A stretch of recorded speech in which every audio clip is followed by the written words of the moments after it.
The voice of the people, a torchbearer that has remained resilient in narrating the South African story, good or bad. This is how a former SABC news reporter has described the SABC. The now retired television journalist, Sias de Kok, joined the public broadcaster in 1982 and worked in various roles in the news department for over 30 years. From radio reporting to managing the Spanish service on radio and television news anchoring. He also had a stint at the in-depth Afrikaans news program Focus, before ultimately moving to Bloemfontein, where he retired in 2011 as a news reporter. Compared to back in the days, which he calls the golden years of TV, de Kok feels that nowadays journalists have to be more technical, but he adds that their lives are made easier by technological advances made in broadcasting. He now watches the news on his television at home and notes that journalism has gotten a facelift. I think it's so immediate nowadays. You know, we used to, when I did radio reporting, you would go out on a story, have your interviews on a small Marantz tape recorder, and then you would go to a telephone booth. Now, I think you don't know what a telephone booth is.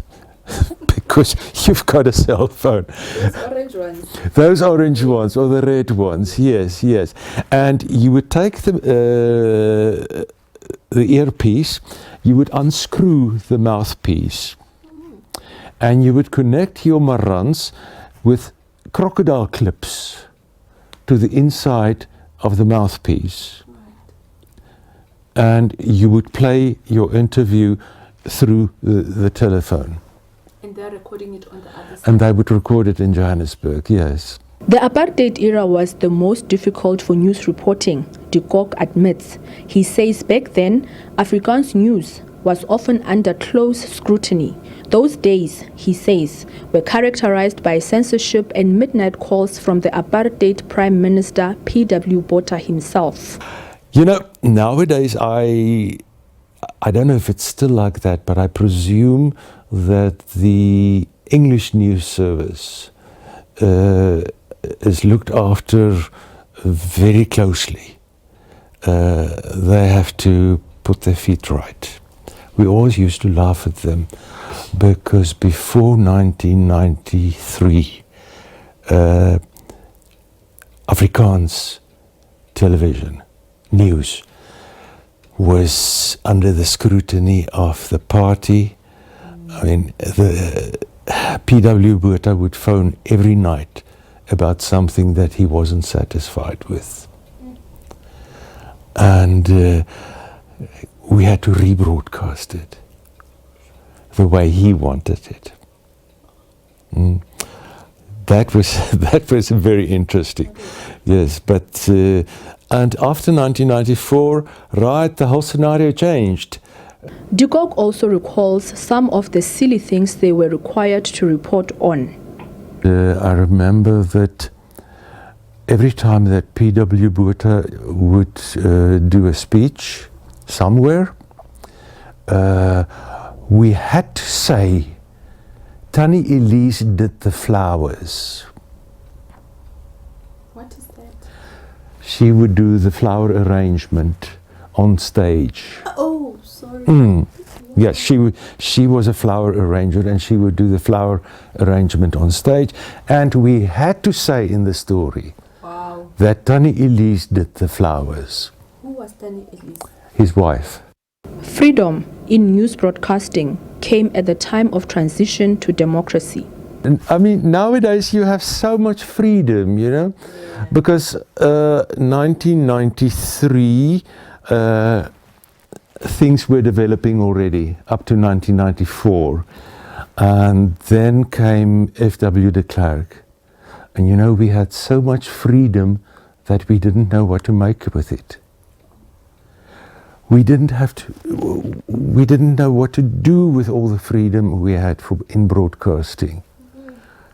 because all of a sudden everything was free. You could go your own way and you could say what you wanted. You could report.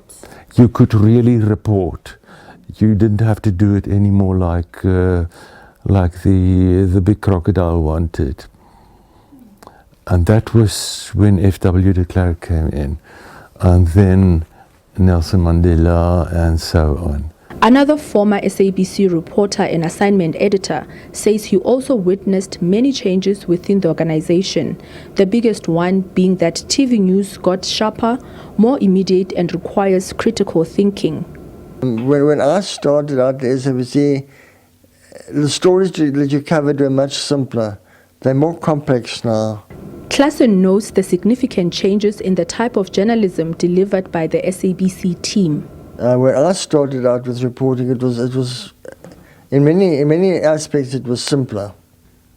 You know, you had one or two basic questions, and now you have to unpack the stories, and you must explain, because the public out there, they don't know all the complexities of the story. So you have to outline it and tell them this is what's happening, this is why it's happening, and this is what could happen if there aren't any solutions. The Mary Sprat mine disaster, which claimed numerous lives of Virginia residents, the general elections in 1994, and the number of coup d'etats in Lesotho rank among the top stories for the two retired newsmen. Meanwhile, both have wished the SABC well as it marks 75 years of broadcasting. SABC carrying the torch, I think it's for SABC to show South Africa to itself. Where would you be without radio? Where would you be without television? Kamogelo Siekwi, SABC News, Bloemfontein.